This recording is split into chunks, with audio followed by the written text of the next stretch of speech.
los IPECOMS Argentina Open Webinar. Hoy vamos a tener al doctor Diego Gross presentando óptica no lineal de las fibras ópticas a la óptica integrada. Bueno, Diego trabaja en el Instituto Balseiro, que es docente investigador. Se formó digamos, tiene un doctorado en ciencias de la Universidad Estatal de Campiñas. Y bueno, también es investigador con ICET.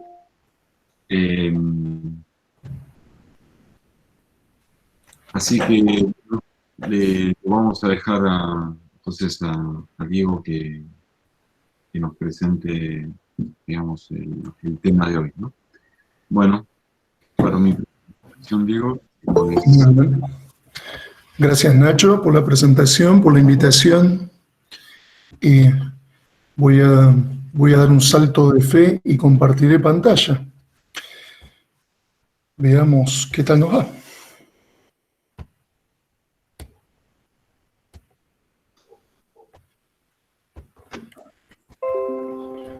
Aparentemente lo he logrado, ¿no? Sí. Bueno. Que las pasaste todas juntas, así que ya vimos todo. Sí, y de atrás para adelante. Bueno, les agradezco mucho, ya terminé. Fue la charla más veloz en la historia del universo. Bueno, les decía, gracias Nacho por la invitación, y un poco la propuesta es contarles de qué se trata esto de la óptica no lineal. Nacho, yo lo que te pido es que periódicamente me digas si todavía le estoy hablando a alguien, porque como estoy con pantalla completa no me puedo pasar 15 minutos hablándole a la nada, si es que me caigo. Sí, si hay algún problema te aviso por algún medio. Dale, por favor, un ping ocasional va a ser bienvenido. Entonces, el tema convocante es este de la óptica no lineal, les voy a contar de qué se trata y en qué medios importantes se lleva a cabo la óptica no lineal. No en todos, pero les voy a dar alguna idea de aquellos que nos interesan a nosotros, que no nos interesan simplemente por una actividad lúdica, sino porque son medios relevantes en ciencia y tecnología. Bueno, como dijo Nacho, yo trabajo en el Instituto Balseiro, soy docente, pero mi actividad de investigación la llevo a cabo en la afiliación que dice ahí, en el grupo de comunicaciones ópticas. Eso queda en el Departamento de Ingeniería en Telecomunicaciones del Centro Atómico Bariloche. Ahí tienen mi mail, cualquier cosa que quieran escribirme, para felicitarme por la increíble charla, veremos, ahí lo tienen. Bueno, vi que hay entre los presentes algunos alumnos y van a conocer algunos de estos slides, aunque probablemente el speech no sea el mismo que han escuchado en algunas de las ocasiones. Pensé que era interesante comenzar la charla con un mapa actualizado de los cables submarinos que conectan a todos los continentes, inclusive América del Sur, notablemente, y ahí está la flechita, y probablemente todos sepan que el punto de anclaje, la milla cero de Internet en Argentina, está en la costa de Buenos Aires, específicamente en la ciudad de Las Toninas, y que ha sido noticia recientemente, fines del año pasado. No sé, Nacho, ¿vos te acordás mejor? Con la instalación de un cable que está financiando Facebook y otro que está financiando Google, contratados a una empresa que se llama GlobeNet. Los cables son parte de un proyecto que se llama Malbec, y básicamente están duplicando. Ahí se entrecorta un poquito, Diego. Bien, decía que hay cables nuevos ahí en Las Toninas, muy recientemente instalados por unos buques franceses que estuvieron visitando nuestras costas a fines del año pasado. No hay conectividad, no hay internet en el planeta Tierra posible sin esto que están viendo, es decir, una inmensa red de cables de fibra óptica submarinos. Y esa red no es antigua. Los primeros cables de fibra óptica de alta capacidad tienen unos 25 años típicamente. Por supuesto que en esta época uno podría preguntarse, sobre todo en esta época, bueno, ¿y qué pasa con proyectos como Starlink, ¿no? ¿Son un sustituto de esto que estamos viendo? La respuesta es no, y es un no rotundo, porque la capacidad de transmisión, o si quieren, la capacidad en bits por segundo que puede ofrecer una constelación de satélites es infinitamente menor a la de uno solo de los cables que están viendo ahí. Es más, no uno solo de los cables. Cada cable lleva varias fibras ópticas, es infinitamente menor a la capacidad que puede llevar una de esas fibras ópticas. Piensen que cables de poca capacidad, acá están hablando de varios terabits por segundo. Estamos conectando continentes. Este es lo que uno diría el backbone de la red global.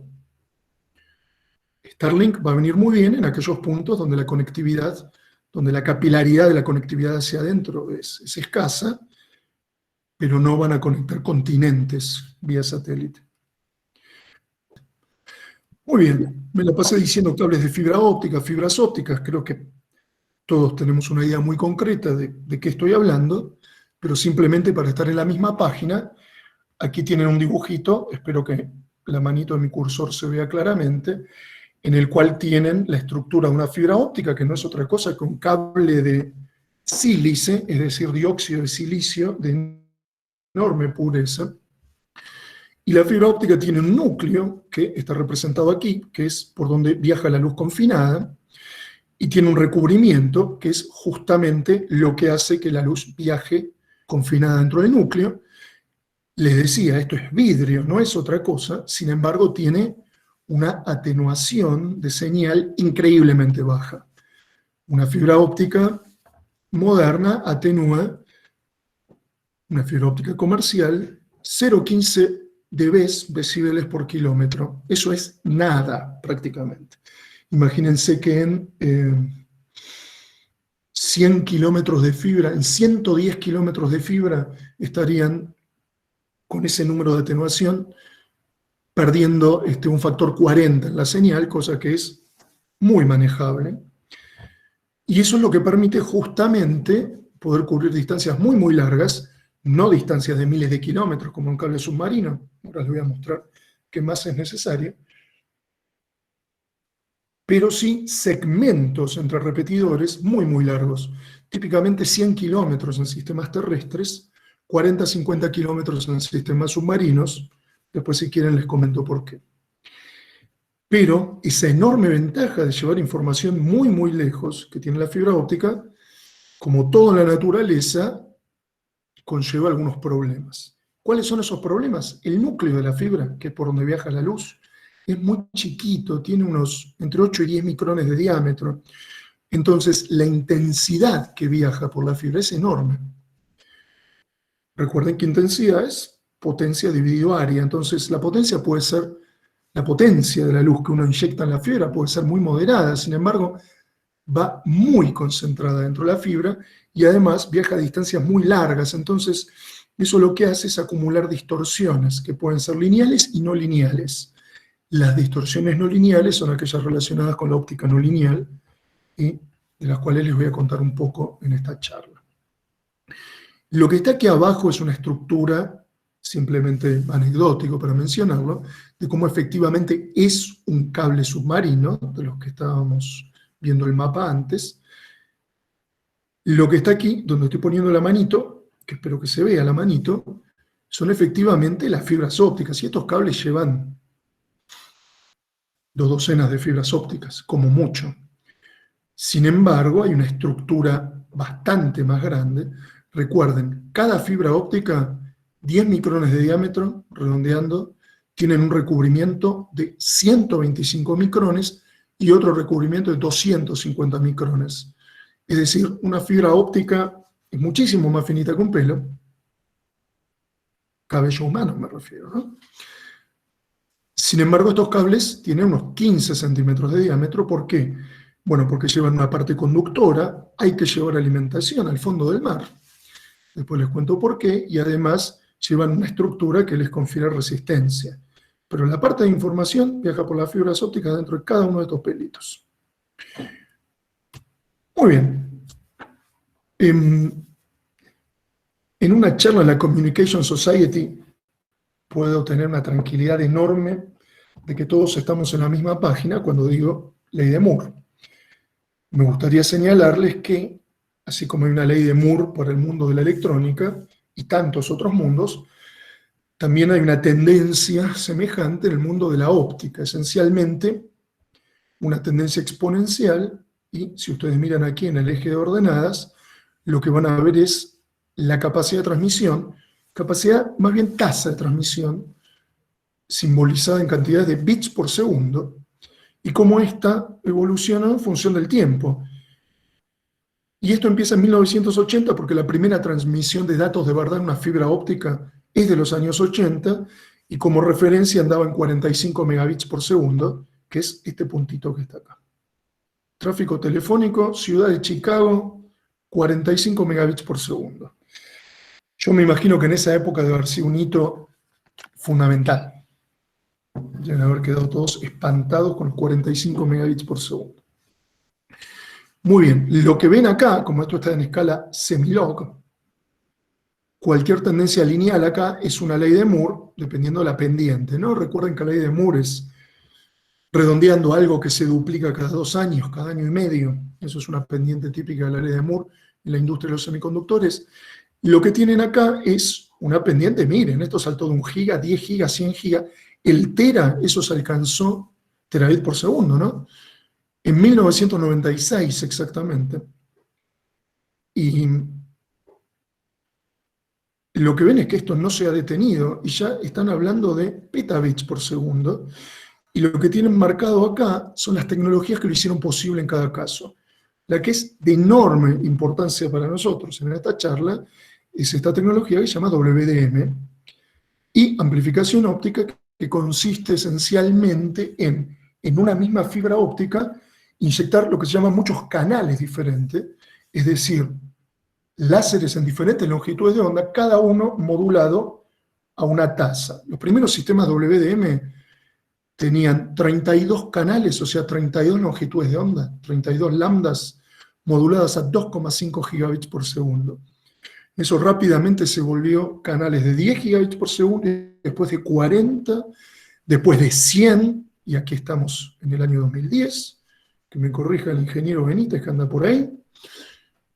Y lo que estamos viendo ahora es una transición a sistemas de 100, 200, ya tendremos sistemas de 400 gigabits por segundo por canal. ¿Y cuántos canales se iluminan en la misma fibra óptica? Y en un sistema comercial hoy en día típicamente 88 canales. Entonces imagínense que en un pelito de 10 micrones de núcleo, con facilidad ustedes hoy pueden ir a comprar algo que transmita casi 10 terabits por segundo. Comercial, no laboratorio.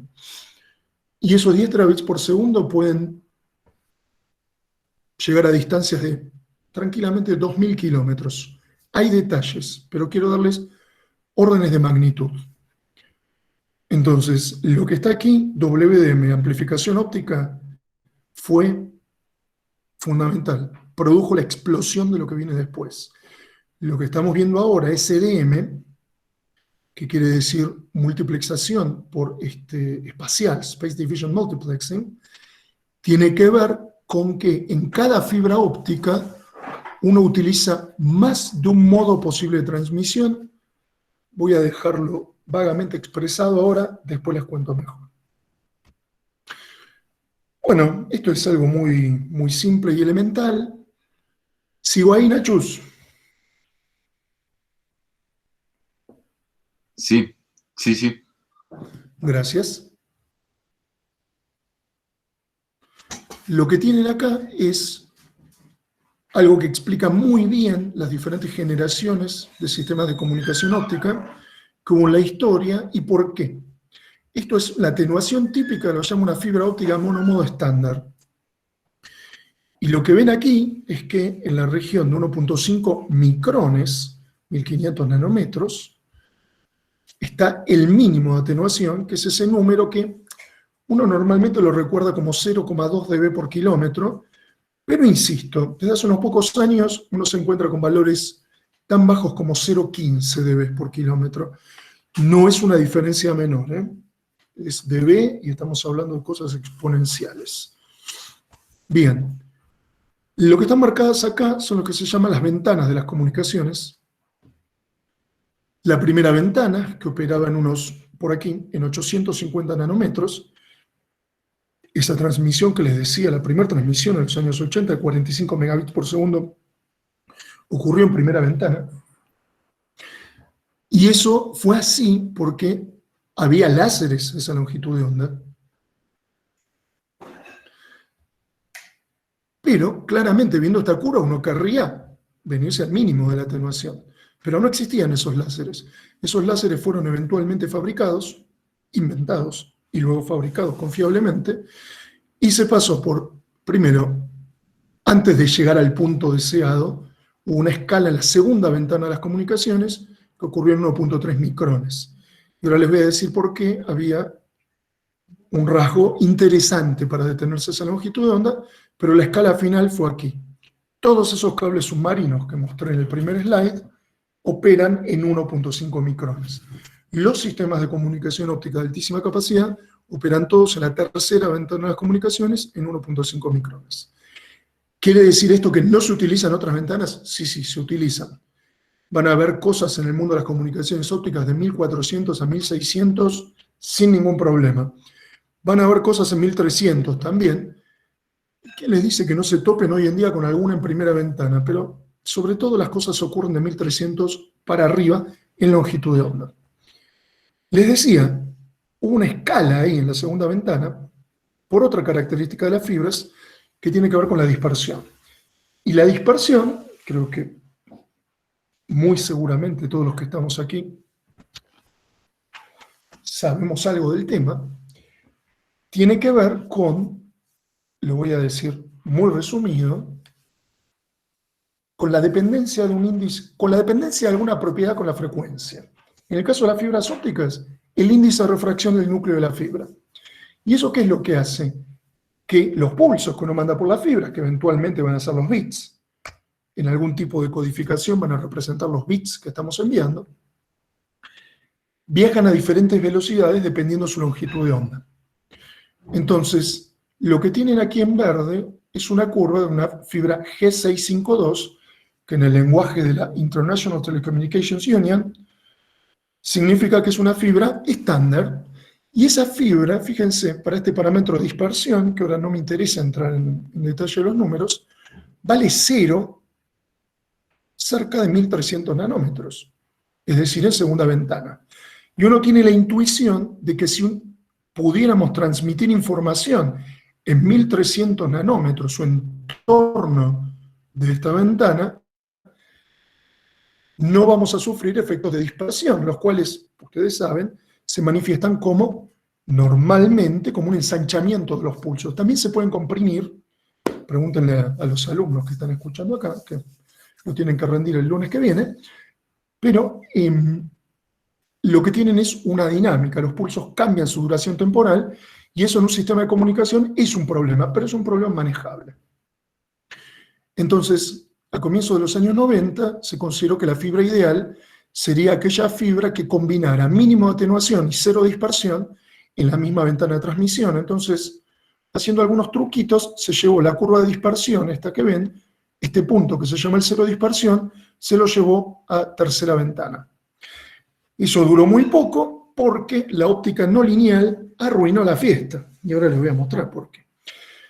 Pero sí condujo a que se inventaran un gran número de variedades de fibras ópticas que tienen diferentes perfiles de dispersión, básicamente un cero dispersión que no cae exactamente en tercera ventana, que es la región sombreada, en este gráfico, pero sí un poquito antes, y eso es muy bueno para la transmisión. Bueno, ahora voy a utilizar un montón de slides que le robé a Alfredo Sánchez, que anda por ahí, de su defensa de tesis de doctoral del año pasado. Hice unos dibujitos muy lindos, así que yo no los iba a poder mejorar, así que vamos a utilizarlos. Entonces, les quiero decir, bueno, pero ¿qué es esto de óptica no lineal? Ustedes van a notar que voy a evitar completamente las ecuaciones. Acá puse alguna, pero quiero ir al punto. Para definir un no docente, tengo que definir un docente primero. Por lo tanto, para definir la óptica no lineal, tengo que definir la óptica lineal. Y uno tiene una intuición de qué es la óptica lineal. Básicamente, esta E que está acá es mi campo eléctrico, es la luz. Y la luz interactúa con el medio en el cual se propaga, por caso la fibra óptica, y lo que produce es una polarización del medio. ¿Por qué? Porque el medio es dieléctrico y tiene una respuesta. Entonces, se polariza. Y polarizarse, recuerden lo que era, básicamente puedo ordenar las cargas de modo tal que se formen dipolitos en los átomos. Las cargas positivas por un lado, las negativas por el otro. Deformo la nube electrónica de los átomos que constituyen mi medio, que es un medio dieléctrico, el que voy a utilizar para propagar luz. Entonces, la causa es luz, ilumino, campo eléctrico. La respuesta del medio es lo que se llama la susceptibilidad, esta letra G. ¿Y qué le pasa al medio? Se polariza, se me forman un montón de dipolitos, cargas positivas y negativas, que además, como el campo eléctrico de la luz es un campo eléctrico que oscila a frecuencias de la luz. Luz visible, recuerden, varios cientos de terahertz. Esos dipolos oscilan y en la óptica no lineal irradian nuevamente a la frecuencia a la que fueran excitados. Imagínense ustedes qué es la óptica no lineal. Todos los términos que vienen después de esto. Ustedes dirán, una vulgar expansión de Taylor. Sí, vulgar, pero que nos da de comer a muchos. Básicamente, medios que se polarizan, esa es la consecuencia de la aplicación de un campo eléctrico, pero que lo hacen dependiendo de la amplitud del campo o de la amplitud al cuadrado, de la amplitud al cubo, etc. En las fibras ópticas ustedes van a ver que la parte cuadrática no está, porque esta susceptibilidad que se llama de segundo orden y esta de tercero, etc., y de segundo orden para allá es toda la parte no lineal de la óptica. Esto usualmente en las fibras ópticas es nulo. Entonces, para hacer óptica no lineal en fibras, y en otros medios que les voy a mencionar, uno normalmente lo que mira es de G3 para allá. Y lo que tienen acá no es otra cosa que la ecuación de ondas, la ecuación de Maxwell. Si esto estuviera igualado a cero, sería la ecuación de ondas en el vacío. Lo único que quiero mostrar acá es este concepto según el cual, si uno tiene una polarización, si esa polarización oscila, irradia nuevamente, es una fuente de ondas. La parte lineal, P, va a la misma frecuencia que E, pero en la parte no lineal les voy a mostrar que el P irradia a nueva frecuencia, y esa es la gracia de la óptica no lineal. Lo que está representado en este esquema es que la óptica no lineal, fíjense, todo lo que está en rojo son procesos que ahora les voy a mostrar con G2, todo lo que está en verde son procesos que dependen de G3 de enorme importancia en fibras ópticas. Y lo que está escrito acá es que toda la parte no lineal, polarización no lineal, lo que dice ahí, se comporta como una fuente en la ecuación de ondas para el campo electromagnético. Y si esta fuente está a una frecuencia X, el campo va a producirse una frecuencia X. Si la polarización no lineal es capaz de generar nuevas frecuencias, va a su vez a producir nuevas frecuencias. Esa es la idea. Y esto es algo muy simple, muy, muy simple. Básicamente, si les prestara un medio con G2, que les digo, las fibras ópticas normalmente no tienen G2. G2, si recuerdan acá, es el coeficiente, la susceptibilidad de segundo orden, que me multiplica el campo al cuadrado. Entonces, si ustedes me ponen un campo que oscila en la frecuencia 1 y otro que oscila en la frecuencia 2, lo sumo y elevo al cuadrado, es una fiesta de nuevas frecuencias. Y lo que está mostrado acá son las polarizaciones a frecuencia del doble de omega 1, del doble de omega 2, a la suma, a la diferencia, y muy interesante, a la frecuencia nula, una componente de C. No voy a entrar en detalles en estas cosas, pero sí me gustaría mencionar algunos aspectos muy interesantes de esto. Por ejemplo, este proceso que está acá, que no son mis iniciales, esto es Difference Frequency Generation. Yo nací después que este proceso, mucho después. Es un proceso por el cual ustedes alimentan al medio con luz en una frecuencia 1, con luz en una frecuencia 2, por ejemplo, rojo y verde, por decir algo, en el visible, y a la salida tienen una frecuencia 3, nueva, creada, que es la diferencia entre omega 1 y omega 2. Acá esto está representado esquemáticamente, y miren, si ustedes dijeran, voy a poner luz en la frecuencia omega 1, pero luz de mucha amplitud, de mucha potencia, un láser fuerte. Lo que puedo hacer es convertir esa luz en una componente en omega 2 y otra en componente omega 3, tal que la suma de esta frecuencia sea igual a omega 1. Hasta ahí genial. Lo interesante de este proceso es que omega 2, por ejemplo, podría representar una señal que ya estaba presente en el sistema, y omega 1 se comporta como un amplificador. Este láser fuerte es capaz de generar luz, entregar fotones a la frecuencia omega 2, es decir, sumar a la potencia de señal, a la vez que genera algo nuevo, que es omega 3. En principio omega 3 no me interesa, pero omega 2 se amplifica. Y lo que están viendo acá es lo que se llama un amplificador paramétrico, usando susceptibilidad de segundo orden, o sea, no una fibra óptica en principio. Uy, los voy a matar con letritas. Acá hay unas cuantas letritas más. Si uno mira el equivalente de lo anterior, pero para G3, y les recuerdo, G3 es el término que va con el campo al cubo, y uno le da de comer al sistema un campo en omega 1, en omega 2 y en omega 3, se vuelve una oda a la combinatoria de esto, y uno empieza a encontrar generaciones de frecuencias de 44 términos. En omega 1 más omega 2 más omega 3, omega 1 más omega 2 menos omega 3, 2 omega 1 más lo que quieran. Lo que quiero decir es que estos procesos rápidamente generan una enorme cantidad de nuevas frecuencias. Óptica no lineal, 2 puntos, vi frecuencias nuevas y estoy viendo efectos no lineales. Bueno, pero concretamente, estos efectos no lineales, ¿de qué dependen? Y, me paso volviendo a este slide, ustedes dirán, y seguramente dependen de cómo responde el medio a través de su respuesta, su susceptibilidad de tercer orden o de segundo, cómo responde al campo. Bueno, uno en general no trabaja con esa susceptibilidad, al menos no en el mundo de las fibras ópticas explícitamente, trabaja con lo que llama un índice de refracción no lineal, N2. Y ese índice de refracción no lineal ya está en unas unidades que uno empieza a entender. Metro cuadrado por watt. ¿Y qué quiere decir esto? Quiere decir que es un coeficiente que básicamente me dice, cuando iluminemos con una cierta intensidad la fibra, ¿cómo va a cambiar el índice de refracción debido a esa intensidad? Y cuanto más N2, más va a cambiar. Acá tienen un N2 que corresponde a fibras de sílice, un número que anda en 10 a la menos 20, pero acá tienen un montón de otros vidrios dieléctricos, translúcidos, puedo propagar luz en diferentes rangos espectrales, que tienen índices de refracción no lineal mucho más grandes. Entonces, todos esos procesos van a ser mucho más notables.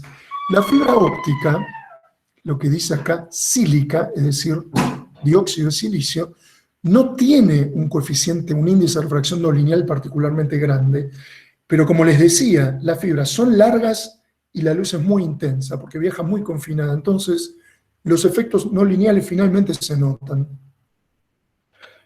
Bueno, y lo que tienen acá es un efecto muy interesante que se llama mezcla de 4 ondas, four-way mixing, en el cual 2 ondas que ustedes ponen, omega 1 y omega 2, dan lugar a 2 nuevas frecuencias, omega 3 y omega 4. Por supuesto que tiene que cumplirse esto. Todo lo que subo es todo lo que bajo, porque eso es una representación de la conservación de la energía del campo electromagnético. Este proceso en fibras ópticas es de fundamental importancia, porque hace esto. Dejemos de mirar gráficos extraños, vamos a lo nuestro. Supongan ustedes que iluminan una fibra óptica con 4 longitudes de onda diferentes, 4 láseres diferentes. es lo que se haría en un sistema WDM. Les cuento, como ya mencioné, probablemente podrían iluminar con 88 láseres. Es más, hay sistemas que iluminan con 160, no entro en detalles. Lo que ocurre es que hay otra característica de estos procesos no lineales, que es, miren, iluminan con 4 longitudes de onda, y lo que están viendo es, ustedes ponen 4 cosas a la salida de unos pocos kilómetros de fibra, ven todo este background de ruido generado que se roba energía de mis canales de comunicación. Pero no hace solo eso. Lo que hace también es interferir con mis canales de comunicación, y es un efecto terriblemente nocivo, este efecto de mezcla de 4 ondas, y en un sistema de comunicación tiene que ser evitado. ¿Y cómo se evita? Y ustedes dirán, y es fibra óptica, tiene un índice de refracción no lineal, son efectos que dependen de la intensidad, voy a bajar la potencia de mis transmisores. Sí, correcto. El problema es que son sistemas de comunicación, si bajamos la potencia del transmisor, perdemos relación señal-ruido y no llegamos muy lejos. Entonces, siempre quiero aumentar la potencia del transmisor. Afortunadamente hay una manera de controlar estos efectos que tiene que ver con utilizar fibras que tengan una dispersión, esto que comentábamos antes, un parámetro de dispersión que no sea muy chico ni muy grande y que lo que hace es matar este efecto. Lo que me gustaría transmitirles es, los efectos no lineales ocurren en las fibras ópticas, en los sistemas de comunicación hay que evitarlos, y para hacer eso, el que diseña el sistema mira cosas como potencia transmitida, el tipo de fibra que está utilizando, etc. Es absolutamente no trivial diseñar esos sistemas, sobre todo si son de increíble capacidad, como los cables submarinos que estábamos viendo al principio. Hay muchos más efectos no lineales, pero este me interesa en particular. En física se llama scattering de Raman, acá se llama amplificación Raman, y tiene que ver con que si uno ilumina una fibra óptica con un láser muy potente, le pongo números a esta afirmación, cientos de miliwatts, la misma fibra óptica se vuelve un amplificador. Y se vuelve un amplificador con un espectro de ganancia. Si yo ilumino con este láser, representado por esta línea roja, ¿sigo estando ahí, Nacho? Sí, sí, sí. Excelente. Fuerte y claro. Esto me provee ganancia, y me provee ganancia una fibra óptica típicamente 100 nanómetros más arriba. ¿Qué quiere decir? Quiere decir concretamente que si quiero mandar información en tercera ventana, que es un mundo de 1,5 micrones, 1500 nanómetros, puedo iluminar mi fibra con láseres en 1400 nanómetros que les van a proveer ganancia a mis láseres de señal en 1500. ¿Está bien? Y el proceso que provee ganancia es un proceso que se llama scattering de Raman, realmente amplificación Raman. Bueno, este es un hermoso dibujito también robado a Alfredo. Ahí está el reconocimiento correspondiente. Quiero simplemente mostrarles el cuadrito de aquí en la esquina superior derecha, donde lo que se muestra es lo que le pasa a un pulso, que va a ser nuestro bit, eventualmente una fibra óptica, que se propaga por una fibra óptica que tiene cierta dispersión. Eso aquí está representado con este parámetro beta 2, no es relevante el nombre. Básicamente ustedes empiezan con este pulsito en azul, que les digo, esa forma que están viendo de pulso es una forma que uno ve en sistemas reales, y el pulso se ensancha. Esa es la noción que tenemos de dispersión. Eso cuando solamente actúa la dispersión. Cuando solamente actúa un efecto no lineal de estos que están relacionados con el índice de refracción no lineal de la fibra, que tienen que ver con la intensidad que viaja con la fibra, o si quieren con la potencia, porque el área de la fibra es, la cross-section es uniforme en una fibra. Lo que ocurre es un ensanchamiento, pero no en el pulso, sino en el espectro del pulso. Y estas cosas se pueden hacer muy bien y caracterizar muy bien cuando solo actúa un efecto lineal, dispersión, o cuando solo actúa un efecto no lineal. Por ejemplo, un efecto que depende del índice de refracción no lineal. Acá se llama automodulación de fase, pero me basta con decir que es un efecto que la no linealidad me produce un ensanchamiento del espectro del pulso. Esto que está acá, miren, son unidades de frecuencia. Y esto es tiempo, y esto es pulso, y esto es espectro. Bien, entonces, ¿cómo no mencionarlo? Pobre los alumnos que están escuchando esto nuevamente, pero es muy interesante porque hay una situación en que esos efectos lineales y no lineales se compensan, es decir, que la dispersión, que tenemos la intuición de que lo que va a querer hacer es ensancharme los pulsos, es compensada por el efecto de este no lineal de automodulación de fase, pero insisto, no me interesa el nombre, me interesa que es un efecto que puede, en este caso, este ensanchamiento espectral, contrarrestar el efecto lineal.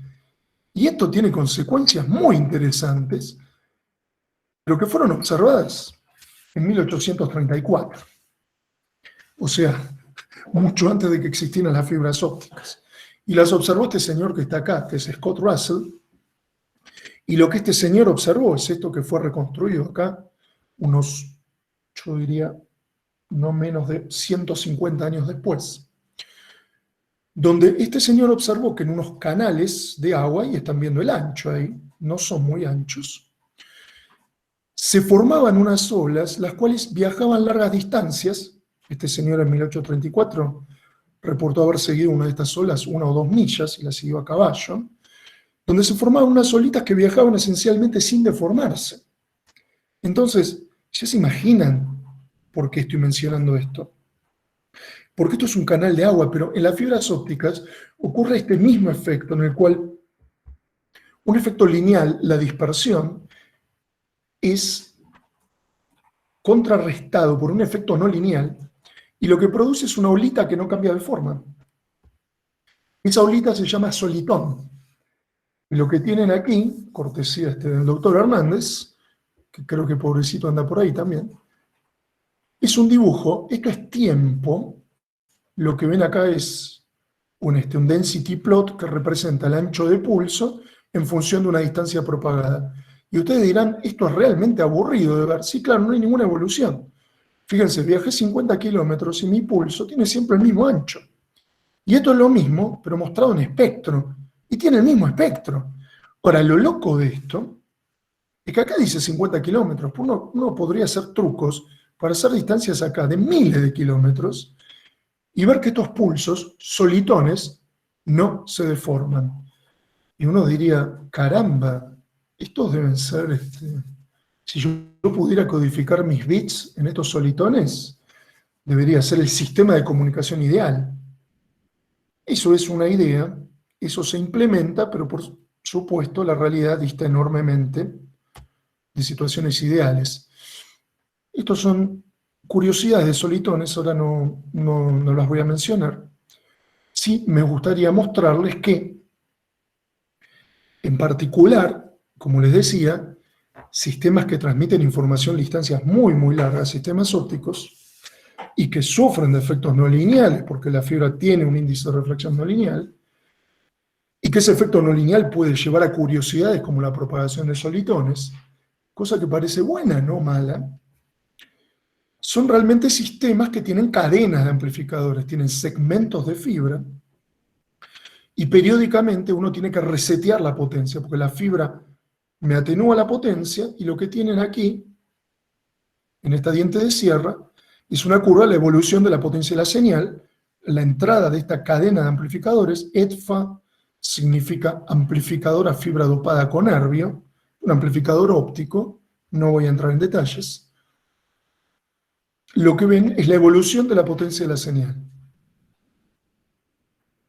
Y con un esquema de estos uno puede ir distancias realmente largas.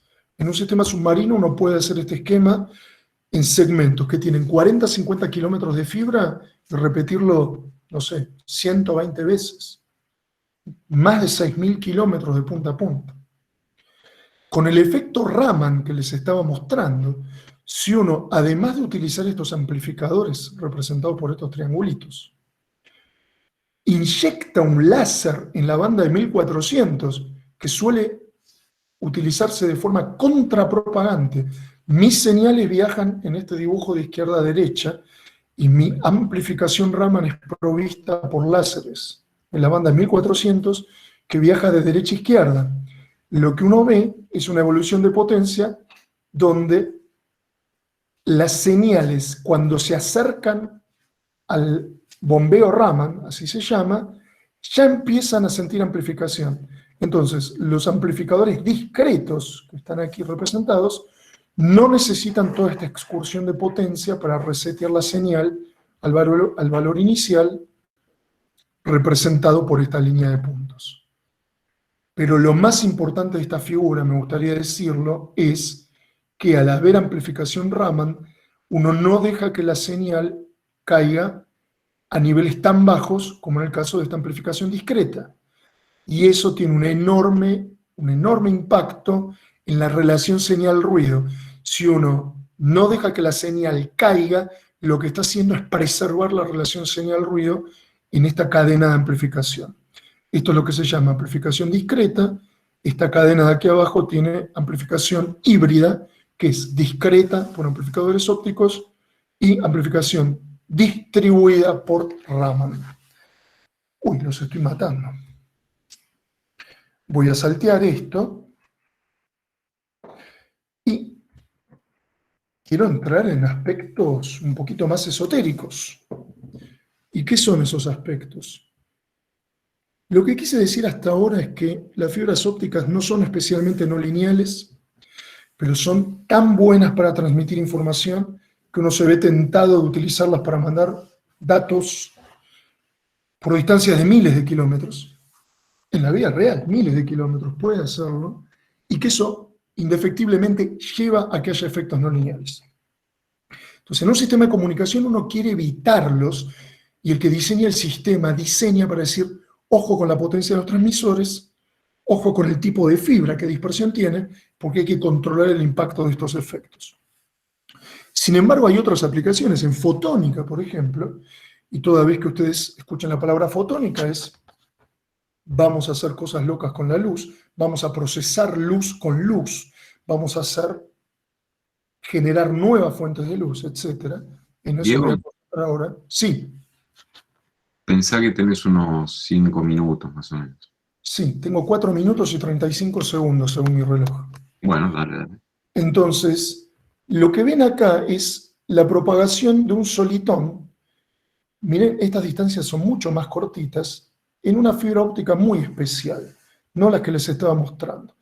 Pero me interesa que vean el panel de la derecha, donde al principio, en unos poquitos centímetros, el espectro es muy finito y de pronto explota, se hace enormemente ancho. Entonces, lo que acabamos de inventar acá es una fuente de luz muchísimo más ancha que la fuente de luz inicial.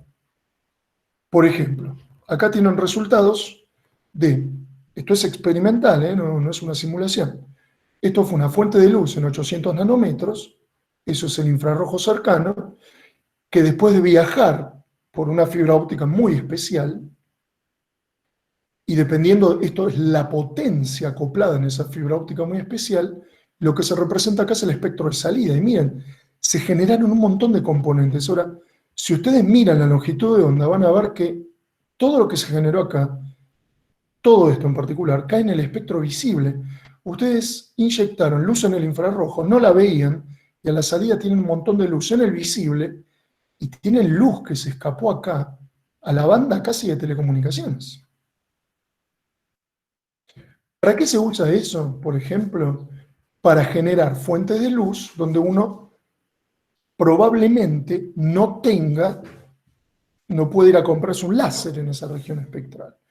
Entonces, lo que está mostrado acá son diferentes tecnologías que cubren diferentes bandas de emisión, pero si miran las longitudes de onda que están escritas acá, son longitudes de onda en el mundo de 2, 3, 4, 5 micrones, que se llama el infrarrojo medio. ¿Por qué importa el infrarrojo medio y por qué importan las longitudes, las fuentes de luz ahí? Y porque montones de moléculas tienen lo que se llama un footprint, una huella espectroscópica en esas longitudes de onda. Identificar moléculas es identificar sustancias, entonces tienen infinitas aplicaciones las fuentes de luz en el infrarrojo medio, ven que esto empieza en 3 micrones, para monitoreo ambiental, seguridad, procesos industriales, you name it.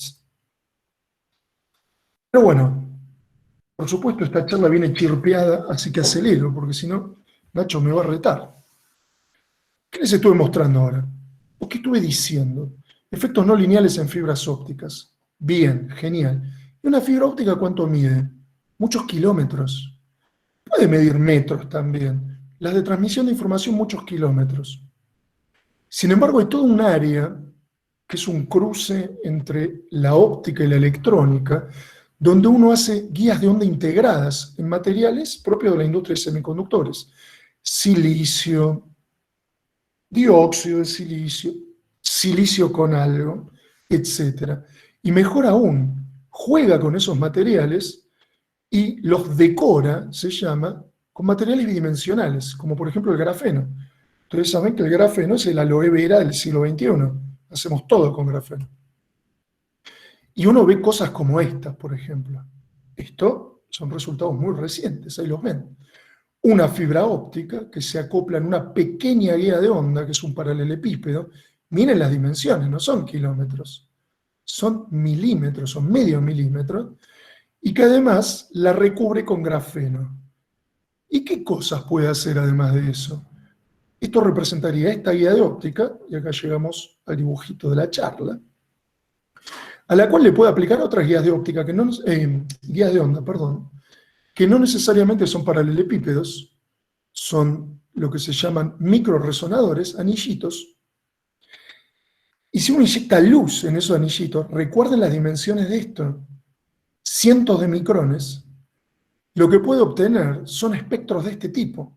Uno inyecta un láser central y en virtud de efectos no lineales, ¿ven los dibujitos? Son los de mezcla de 4 ondas. Empieza a generar componentes equiespaciadas en el espectro un montón.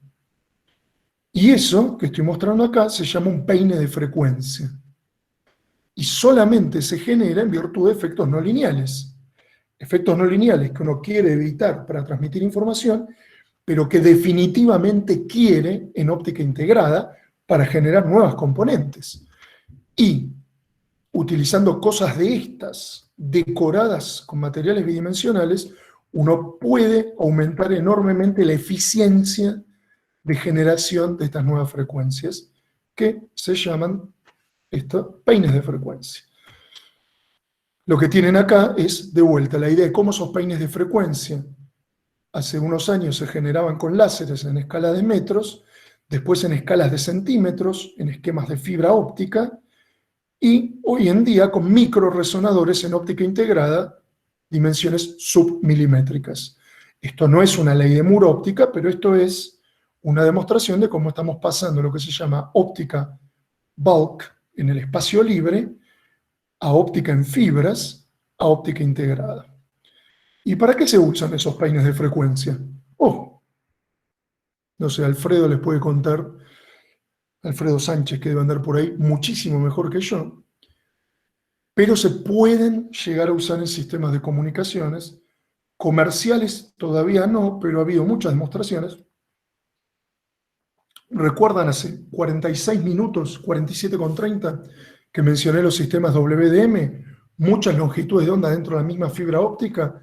Uno puede usar este peine de frecuencias para, en cada una de estas, no sé cómo llamarlas, de estos dientes del peine, modular un canal a una tasa enorme y transmitir eso. El peine de frecuencias lo uso entonces como un peine de portadoras ópticas y es el peine que después voy a tener que demodular. Este es mi transmisor, este es un peine, un comp, como estaba mostrando, un único transmisor hay acá, modula este peine, perdón, este peine se inyecta aquí, aquí hay N transmisores que modulan la información en cada uno de los dientes del peine, y este es el receptor que los demodula.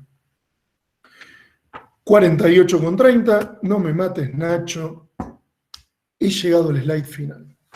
Muy bien, no sin correr un poquito antes. Bien. ¿Qué estuvimos hablando? Hicimos un recorrido. Tema subyacente, óptica no lineal. ¿Dónde veo óptica no lineal? Donde tengo un medio que responde no linealmente con el campo, sino con el cuadrado del campo, con el cubo del campo. ¿Qué es el campo? La luz que ilumina ese medio. La óptica no lineal, ¿la quiero en los sistemas de comunicación? No, no la quiero. La quiero evitar. ¿Cómo la evito? Y haciendo muchas mediciones y simulaciones. Pero, ¿tengo que convivir con ella? Sí, porque los sistemas de comunicación llevan información muy lejos, a intensidades muy grandes, y las fibras ópticas son increíblemente buenas para no atenuar. Como la óptica no lineal depende de la intensidad, mucha intensidad muy lejos, los efectos van a estar. Así que, so be it. ¿Hay situaciones extrañas en las cuales la óptica no lineal se lleva bien con la óptica lineal en los sistemas de comunicación? Sí. Es el caso de los solitones. ¿Se usan estos pulsos que viajan sin deformarse en sistemas de comunicación? Raramente. Hay sistemas de comunicación de altísima capacidad que usan principios de compensación entre efectos lineales y no lineales. Son sistemas de comunicación de altísima capacidad, muchos terabits por segundo. ¿Hay un mundo en el cual quiero la óptica no lineal, lejos de evitarla? Sí, sí. ¿Para qué la quiero? Para generar nuevas fuentes de luz, donde no es evidente que las haya, que haya láseres de diferentes tipos que cubran bandas espectrales de importancia. Y en particular, eso es muy notable en el infrarrojo medio. Piensen ustedes que los láseres que cubren el infrarrojo medio en general son láseres que se inventaron hace menos de 30 años. El láser original se inventó hace más de 60. 61. Bien. Entonces, existe todo un mundo que mezcla a los semiconductores con la óptica en un mundo integrado, tamaños semiconductores, no tamaño de poquitos nanómetros, pero de cientos de nanómetros, en los cuales uno busca a la óptica no lineal, busca aumentar estos efectos, lo puede hacer jugando con la decoración con medios bidimensionales, grafeno y otras cosas más raras. ¿Para qué? Siempre con la intención de generar nuevas frecuencias. ¿Tiene esto en una vuelta de tuerca gigante aplicaciones a los sistemas de comunicación? La tiene. ¿Por qué? Porque esas nuevas frecuencias se pueden usar como portadoras ópticas en sistemas de altísima capacidad. Con esto terminé.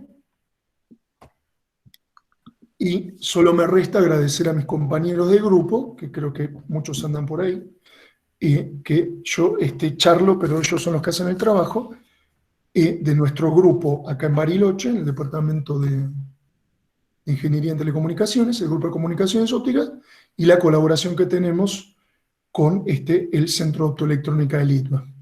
Así que muchas gracias, espero no haberlos aburrido infinitamente, y estamos abiertos a preguntas, ¿no, Nacho? Exactamente. Bueno, muchas gracias, Diego, por la presentación. Bueno, por favor. Y bueno, ahora, digamos, si quieren hacer preguntas, lo pueden hacer por el chat, o bueno, eventualmente, si no lo hacen todo al mismo tiempo, pueden ir abriendo el micrófono y preguntando también. Sí, Juan sí. Hola, tanto tiempo. Muy buena la charla, lindos repasos para el lunes. Quería aprovechar. No la parte de óptica integrada. No, eso es muy interesante. Justamente quería preguntarte sobre ello. Estaba interesada en que me comentes un poco más sobre qué específicamente se está trabajando en el laboratorio o el grupo en general, no tan solo vos, con respecto a esto último que me mencionaste, o sea, generación de nuevas frecuencias. Muy bien. Nosotros en nuestro laboratorio no tenemos capacidad hoy para fabricar dispositivos en óptica integrada. Acá Germán y Julio están viendo la posibilidad de forma exploratoria, a ver si se puede hacer algo con la gente de microfabricación en el Centro Atómico Bariloche. Sí tenemos una buena experiencia a esta altura en modelos y simulación de cosas que pasan en propagación en nanowires, Nanowires son cablecitos de silicio, de sílice, de nitruro de silicio, que se pueden o no decorar con materiales bidimensionales para aumentar la no linealidad, y estamos trabajando muy activamente en eso, y tenemos una colaboración en marcha con gente en California, eventualmente, sí hacer mediciones para el uso de peines de frecuencia para transmisión de alta capacidad. Cuando digo de alta capacidad, canales de más de 100 gigabits por segundo en portadoras ópticas provistas por peines de frecuencia. Eso suponemos que si la pandemia lo permite debería ocurrir este año. Perdón, una cosita para ordenarnos. Traten de levantar la mano, ¿sí? Para hablar. La había levantado Juan Isidro. Igual, bueno, no sé si terminaron con la pregunta. Pasamos a la de Juan Isidro, entonces. ¿Terminamos con la pregunta, Agustina? Así parece ser, Diego. Bueno, no sé, ahora no lo escucha Juan Isidro. Pero bueno, acá hay una pregunta, dice, ¿cuáles son las líneas de investigación actuales? Supongo que en general, ¿no? De Eduardo. ¿En general o nuestro grupo? Supongo que se refiere en general, pues no. Eduardo, Claro. no sé si te acordás de mí, pero hemos dado un curso juntos hace muchos años. Creo que por el 2008. ¿Cómo estás? Sí, dice que se acuerda.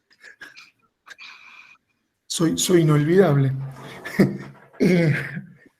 Líneas de investigación. En sistemas de comunicación óptica de altísima capacidad, sistemas de comunicación coherente, formatos de modulación de altísima eficiencia espectral, es decir, un mundo de QAM, pero aplicado a sistemas ópticos. Esto que estoy diciendo de aplicar peines de frecuencia como portadoras ópticas para aumentar la eficiencia espectral es un área novísima, y lo que se ve muy, muy recientemente, quiero decir, últimos sub 10 años, es la aplicación de estas técnicas SDM para aumentar la capacidad de cada fibra óptica. Es decir, vos sabés muy bien que las fibras ópticas multimodo no las querés en un sistema de comunicación de alta capacidad, porque la dispersión modal te destruiría la transmisión. Sin embargo, lo que se está haciendo ahora, en virtud de tener modulación coherente, como uno conoce la fase del campo recibido, puede deshacer los efectos lineales, entonces puede transmitir información en unos pocos modos de la fibra. Entonces es como un WDM dentro de un WDM. Cada fibra monomodo ahora se vuelve multimodo y tenés un multiplicador. Además de tenerlas n lambdas, ahora tenés m modos posibles para cada lambda. Y eso multiplica enormemente la capacidad de transmisión de cada fibra. Todo eso es contemporáneo, reciente, y los efectos no lineales en esas circunstancias, tema del que sé muy poco. Bueno, ¿alguna otra pregunta más? A vos, gracias, Eduardo.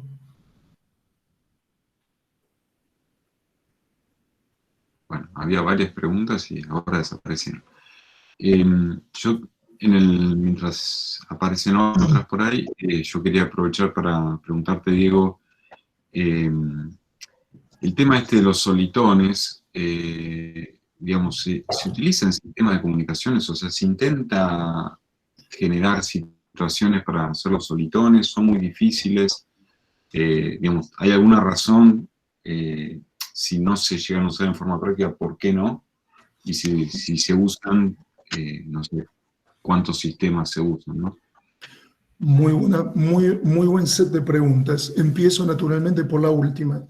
Es muy raro que se utilicen. ¿Por qué? Porque estrictamente el solitón, al ser un pulso que no se deforma, pero que no se deforma en virtud de que tenés un equilibrio entre un efecto lineal y un efecto no lineal. Como la fibra tiene atenuación y los efectos no lineales dependen de la intensidad, eventualmente vas a perder la intensidad. Entonces, va a ganar la influencia del efecto lineal, o sea, si te va lo suficientemente lejos. Entonces, estrictamente, la única manera de sacar provecho de un solitón es anular la atenuación de la fibra. ¿Cómo se hace esto? Que es como se hizo en la primera demostración de un solitón óptico allá en la segunda mitad de los 80, se hizo bombeando Raman a la fibra de modo tal de dejar una pequeña banda espectral transparente y en esa banda mandar el pulso, el solitón. Bien, ¿cómo se hace en la vida real? Que esto que acabo de decir no se hace. Y esto que estoy diciendo sí se hizo en un sistema comercial allá por marzo del 2002, o sea, esto llegó a venderse.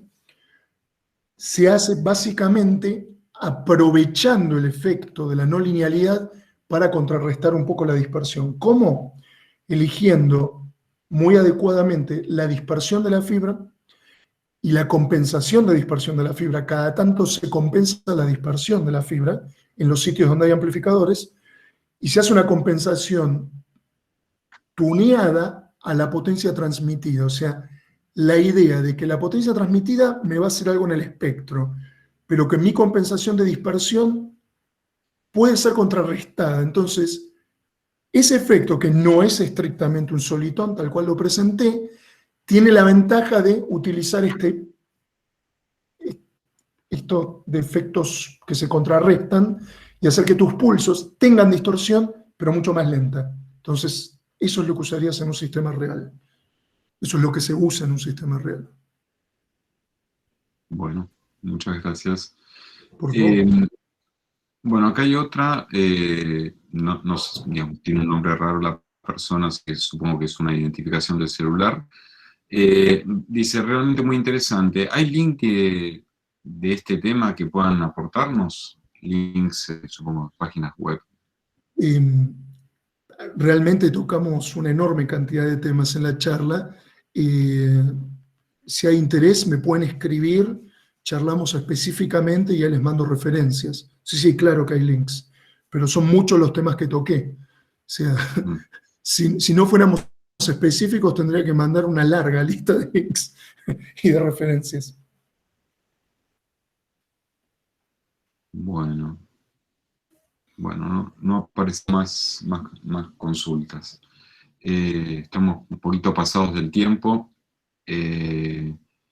así que vamos a terminar acá. Nada, le vuelvo a agradecer a Diego por haber dado esta charla dentro del contexto. Gracias a vos, al contrario. De los seminarios de Triple Comsoc Argentina. Así que, bueno, la idea acá vino mucha gente que no se inscribió en la página. Yo pongo la descripción porque, nada, después les mando la grabación del video, les mando los materiales, los invito a otras charlas. Así que, bueno, voy a poner acá en el chat el lugar en general donde están nuestros seminarios. Ahí aparecen los seminarios que empezamos a dar el año pasado, los de este, y los nuevos van a ir apareciendo ahí. Así que, bueno, eventualmente aquellos que no tengan sus correos, pueden consultar esa página. Nosotros hacemos este seminario los últimos viernes de cada mes a las 18 horas, de 18 a 19. Así que bueno, nada, están invitados para el próximo. Todavía no tenemos temas, solo avisar los temas, pero bueno, no hemos todavía definido el tema. Así que cuando les mande, digamos, el link con la grabación de este, espero poder ya definirles el tema del próximo. Bueno, espero nos volvamos a ver y bueno, será hasta la próxima vez. Gracias nuevamente, Diego. Y bueno, gracias a vos, Nacho. Por haberle facilitado las transparencias a Diego, si no. Sí, realmente. Bueno, entonces, bueno, voy a parar la grabación y terminamos aquí.